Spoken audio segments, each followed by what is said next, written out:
Ya meletakkan jabatan kan itu satria juga. Dan akan terus dikenang oleh seluruh rakyat Indonesia. Tanyakan ke Pak Effendi.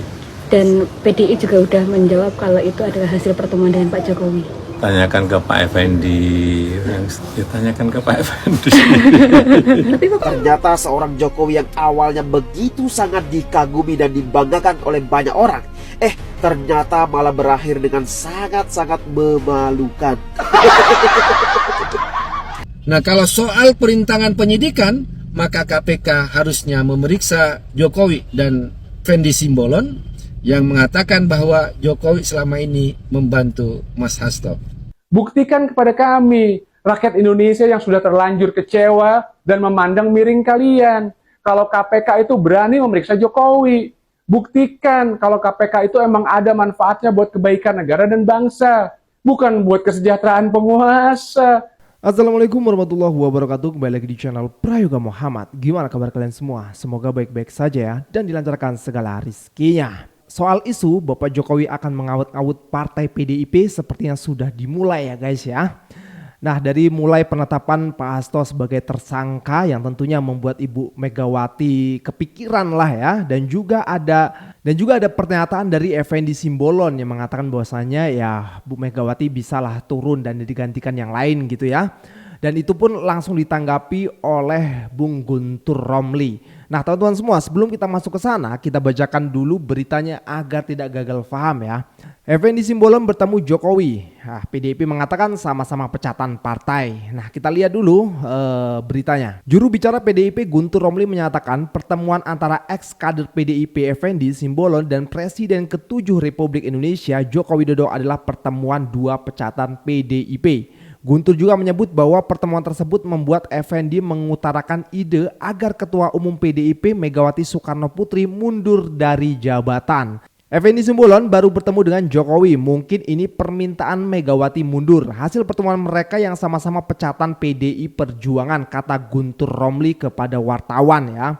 Guntur lantas menilai bahwa ucapan Effendi yang meminta Megawati mundur mengonfirmasi dugaan bahwa ada pihak-pihak yang ingin mengacak-acak PDIP. Maka sudah benar apa yang disampaikan oleh Ibu Megawati tanggal 12 Desember. Ada yang mau mengawut-awut atau mengacak-acak partai, ujar Guntur. Nah, ini semakin seru ya teman-teman semua. Ini netizen semua pada memperhatikan nih pertarungan antara Jokowi dan juga PDIP. Yang banyak juga netizen mengatakan ya mereka itu mah sama-sama 11-12 lah katanya. Tapi gue salut sih sama PDIP ya. Mungkin kalau orang-orang mengatakan gini, PDIP kemarin berkuasa diem aja gini dan lain sebagainya. Tapi sekarang PDIP berani untuk menjadi oposisi. Nah, ini artinya perubahan yang sungguh sangat mantap gitu dan perlu kita dukung. Karena siapa lagi teman-teman semua yang akan menjadi oposisi di pemerintahan Pak Prabowo, sementara partai yang lain sudah ikut semua dalam pemerintahan. Maka dari itu ya rakyat ayo dong kita maju bersama dengan PDIP, walaupun yang kemarin-kemarin kita mungkin agak kesel gitu ya. Tapi ya mau gimana lagi teman-teman semua. Nah, sekarang kita lihat ya videonya di mana klarifikasi dari Pak Jokowi ya yang seperti itu, dan juga dari Pak Effendi Simbolon. Dan tentunya komentar daripada netizen. Karena ini ada yang bahas juga nih soal KPK nih. Kalau KPK itu bergerak hanya melalui pesanan saja. Kita lihat videonya. Silakan aja, tapi ini nggak hanya sebatas seorang Hasto saya kira. Ini harus tanggung jawabannya dari ketua umumnya dong. Ketua umumnya yang harus bertanggung jawab. Ya meletakkan jabatan kan itu satria juga. Dan akan terus dikenang oleh seluruh rakyat Indonesia. Tanyakan ke Pak Effendi. Dan PDI juga sudah menjawab kalau itu adalah hasil pertemuan dengan Pak Jokowi. Tanyakan ke Pak Effendi. Pak Effendi. Dan Effendi juga bilang kalau partai PDI itu bukan partai perorangan gitu. Ya tanyakan ke Pak Effendi. Tapi waktu pertemuan kemarin sempat membahas soal itu nggak sih Pak? Silaturahmi biasa. Berarti tidak ada pembahasan soal PDI ini ya Pak ya? Gimana sih, udah enggak, kita kan sudah dianggap bukan bagian. Jadi ya Ngapain kita berbicara mengenai itu? Sudah dipecat lah ya, bukan bagian dari partai PDIP lagi. Jadi Pak Jokowi mengatakan seperti itu. Tapi kita sebagai penonton ya capek juga nungguin konfirmasi klarifikasi dari Pak Jokowi ya. Suruh nanyakan langsung ke Pak Effendi katanya. Dan sudah ditanyakan ya teman-teman semua. Nah, kita lanjut lagi ke videonya. Kalau pas ditanyain masalah kerjaan dia selalu bilang, ya nggak tahu, tanya yang mau tanya saya. giliran ditanyain yang bukan kerjaannya, mendadak jadi si paling tahu info-info internal. PDI Perjuangan itu ada faksinya. Kalau agak keras, tajam sudah pasti di bawah seseorang yang tidak pernah mau tampil di media. Prananda. Kalau agak soft, jarang mengkritik, itu sudah pasti di bawah Puan. Salah satu dari mereka ini ada yang dikunci keluarga Solo, maka posisi sekjen itu jadi incaran. Kalau posisi ketua umum, tidak mungkin lagi, karena udah dipecat. Menurut informasi narasumber gue, Ibu Mega maunya tetap Hasto. Yang sana maunya Korea, supaya jadi Hello Kitty nih PDI Perjuangan. Jadi kalau kita lihat ada narasi-narasi di kolom komentar, seneng lihat Korea, adem, semoga jadi sekjen. Nah itu sudah pasti proksinya keluarga Solo. Mereka maunya itu. Si Korea ini bukan proksi tapi terjebak dalam situasi itu. Ini namanya politik, bukan cinta-cintaan. Apa upayanya? Hasto diganggu lewat KPK. Masa sudah tersangka jauh-jauh hari pun masih ada berita penggeledahan rumah. Jadi ini muatan politisnya kental sekali. Yang kita sama sekali belum tahu ujungnya seperti apa. Apakah ditahan atau tidak, digantung, pra-peradilan, keluarga Solo itu ngotot. Orang-orang partai lain itu cerita, mereka dikumpulkan untuk membahas itu. Agak menggerutu lah, ini rapat kenapa pembahasannya gini. Ya kan ini urusan-urusan kalian, gak usah dibawa-bawa gitu loh. Memang Bapak itu sesekali join lewat video call kalau ada rapat. Jadi partai lain ini sangat menunggu pertemuan Megawati dan Prabowo. Supaya clear, ini bisa dibuang. Partai lain juga merasa tenang. Masalahnya belum bisa. Karena orang-orang hukumnya masih di sana. Maka dengan dinamika seperti ini, saran gua untuk pendukung 08, tolong jaga Bapak itu. Bapak itu bisa dijatuhkan kapan saja. Menurut informan gua di lingkaran elit, bahkan Megawati udah pada tahu apa yang akan dihadapi Bapak itu jika dia berdiri di atas kakinya sendiri. Maka PDI Perjuangan sangat menjaga. Yang katanya Jokowi selama ini membantu Mas Hasto. Saya mau kejar nih pernyataan Effendi Simbolon itu. Apa maksud kata membantu itu?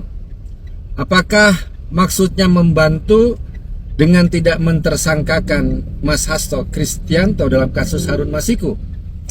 Kalau itu benar, sama saja Effendi Simbolon ingin mengatakan bahwa Jokowi telah melakukan perintangan penyidikan alias obstruction of justice. Maka KPK harus cepat bergerak memeriksa Jokowi dan Effendi Simbolon atas dugaan perintangan penyidikan. Karena dari kata-kata Effendi Simbolon itu, kita bisa memahami bahwa Jokowi bisa mengintervensi KPK, termasuk juga menghalang-halangi penyidikan.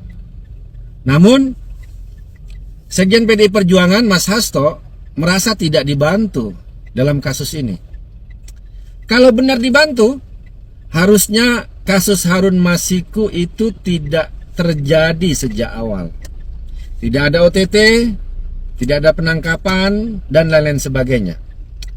Yang dirasakan, yang diterima malah kasus ini dijadikan sebagai kasus yang bisa digoreng-goreng, bisa diseret-seret, bisa dikait-kaitkan dengan partai dan sekjen PDI Perjuangan.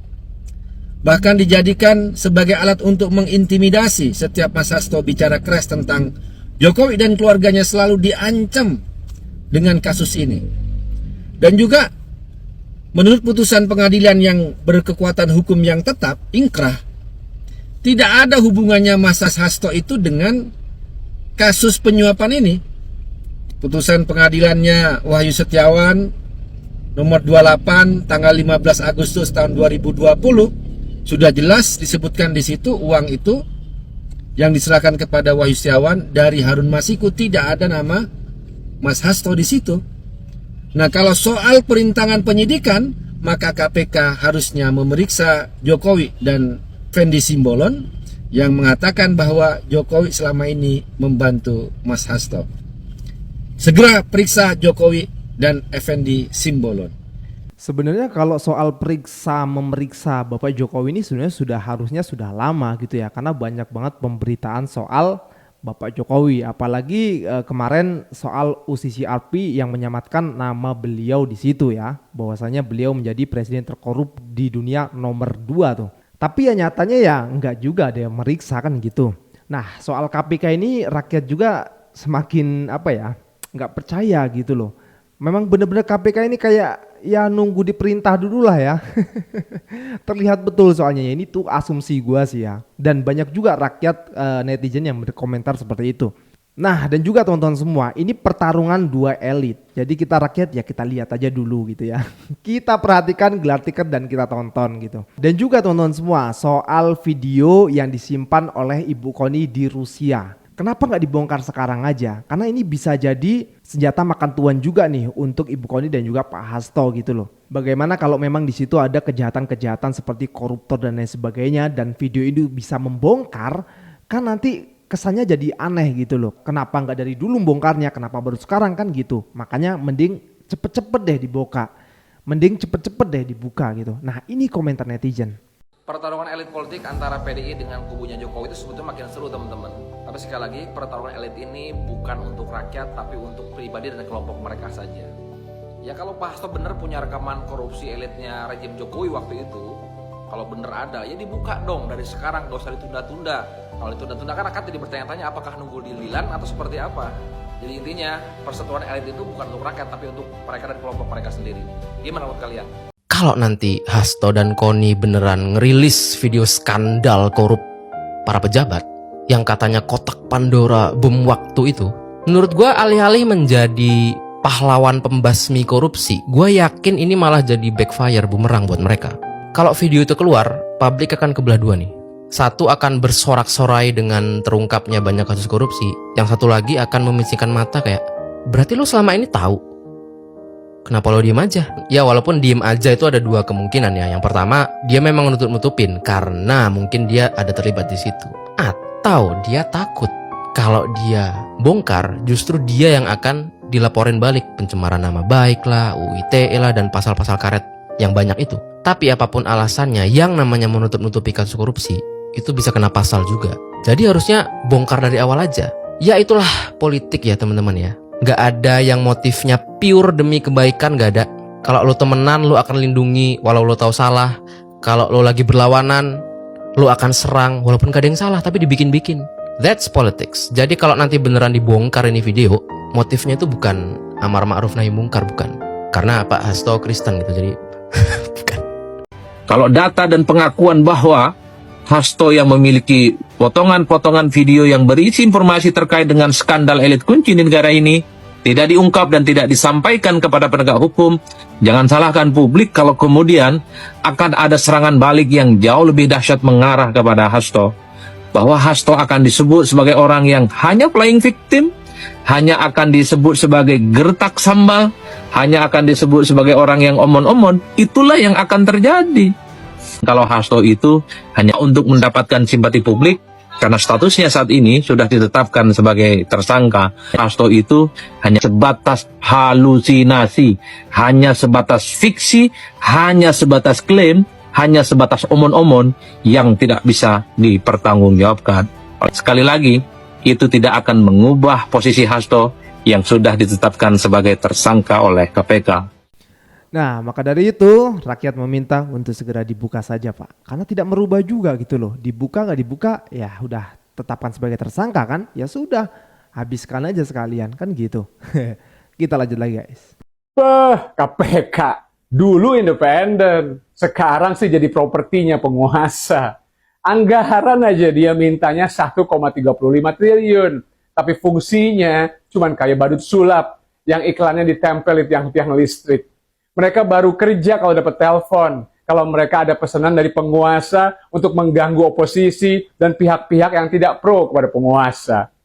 Kalau badut sulap, iya, mereka lucu dan menghibur. Tapi kalau KPK, konyol dan meresahkan. Sekarang apakah pendapat gue ini salah? Ya tinggal dibuktikan aja dong sama KPK. Yaitu dengan memanggil dan memeriksa Jokowi beserta seluruh keluarganya. Karena pengaduannya udah ada. Kemarin, aktivis 98 datang ke KPK, mendesak KPK untuk memeriksa Jokowi dan keluarganya. Dugaannya juga udah ada, yaitu ketidakwajaran laporan kekayaan Jokowi yang naik fantastis 186% selama dia jadi presiden. Pengakuan dunia internasional juga udah ada. Kan Jokowi peringkat 3, pemimpin paling korup sedunia. Harusnya dengan dasar-dasar itu aja udah cukup buat KPK untuk memanggil dan memeriksa Jokowi. Buktikan dong kepada masyarakat kalau keberadaan KPK itu emang beneran mau menegakkan hukum dan memberantas korupsi. Bukannya cuma jadi badut panggilan penguasa. Periksa Jokowi dan buktikan pendapat gue salah. Kalau kemarin Kejagung aja bisa langsung menetapkan Tom Lembong sebagai tersangka, padahal kerugian negaranya nggak jelas, kesalahannya nggak jelas, padahal banyak sekali keraguan, keanehan dan tanda tanya, ya harusnya sekarang dengan dasar yang ada, KPK wajib untuk langsung menjadikan Jokowi sebagai tersangka. Buktikan kepada kami, rakyat Indonesia yang sudah terlanjur kecewa dan memandang miring kalian, kalau KPK itu berani memeriksa Jokowi. Buktikan kalau KPK itu emang ada manfaatnya buat kebaikan negara dan bangsa. Bukan buat kesejahteraan penguasa. Buktikan bahwa KPK itu kumpulan para pendekar penegak keadilan. Bukannya kumpulan para badut panggilan penguasa. Salam semangat antitesa 24. Ya, melihat dinamika perpolitikan di Indonesia yang terjadi saat ini, jujur saya tidak pernah terpikirkan sama sekali. Ternyata seorang Jokowi yang awalnya begitu sangat dikagumi dan dibanggakan oleh banyak orang, ternyata malah berakhir dengan sangat-sangat memalukan. Ya, bayangkan saja setelah Jokowi dipecat dari PDI Perjuangan, tidak lama kemudian mengawali tahun baru 2025, nama Jokowi justru masuk dalam daftar finalis kejahatan terorganisasi dan tokoh dunia terkorup versi OCCRP atau Organized Crime and Corruption Reporting Project. Jadi OCCRP adalah organisasi jurnalis investigasi global. Didirikan pada tahun 2006, OCCRP fokus dalam kasus kejahatan terorganisir dan korupsi. Nah, tahu bahwasannya nama Jokowi masuk dalam daftar finalis tokoh dunia terkorup versi OCCRP, para ternakan berhala itu pun sibuk menuduh OCCRP adalah pesanan PDI Perjuangan. Lah ini gimana ceritanya coba? Wah, hebat sekali dong PDI Perjuangan bisa mempengaruhi organisasi jurnalis kelas dunia. Artinya apa? Artinya secara tidak langsung mereka mengakui bahwasannya PDIP itu adalah hebat.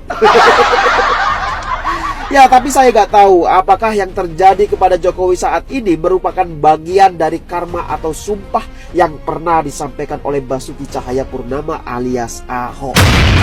Ya, mungkin masih ada yang ingat ketika Ahok divonis penjara dalam kasus penistaan agama, dia pernah bersumpah, "Percayalah sebagai penutup, kalau Anda menzalimi saya, yang Anda lawan adalah Tuhan yang Maha Kuasa, Maha Esa. Saya akan buktikan satu persatu dipermalukan. Terima kasih," begitu ucap Ahok. Nah, belakangan muncul tuh cerita bahwasannya Ahok sengaja ditumbalkan dalam tanda kutip demi memuluskan langkah Jokowi menjadi presiden. Bahkan Ahok sendiri cerita bahwasannya dirinya pernah diminta untuk mundur dari pencalonannya sebagai calon gubernur DKI Jakarta. Nah, tapi permintaan itu ditolak oleh Ahok. Karena apa? Karena jika Ahok mundur, maka dia bisa dipidana penjara selama 60 bulan dan denda sebesar 50 miliar rupiah. Jadi aturan tersebut termuat dalam pasal 191 ayat 1 Undang-Undang Nomor 8 Tahun 2015 tentang penetapan peraturan pemerintah pengganti Undang-Undang Nomor 1 Tahun 2014 tentang Pilkada. Nah, tapi mau gimana lagi? Meskipun Ahok menolak untuk mundur, akhirnya Ahok tetap masuk di dalam penjara. Dan sekarang sepertinya ya, sumpah yang pernah disampaikan oleh Ahok di dalam persidangan itu pun mulai memakan korban. Ya, satu persatu orang yang pernah menjalimi Ahok itu telah dipermalukan. Entah, saya sendiri tidak tahu apakah benar bahasanya apa yang dialami oleh Jokowi saat ini adalah merupakan bagian dari sumpah Ahok di masa lalu. Wallahu a'lam, hanya Tuhanlah yang tahu. Dan sebagai penutup ya, saya ingin menyampaikan sebuah pesan. Makanya ya, kalau jadi orang itu jangan suka berbohong, Pak. Tahu sendiri kan akibatnya.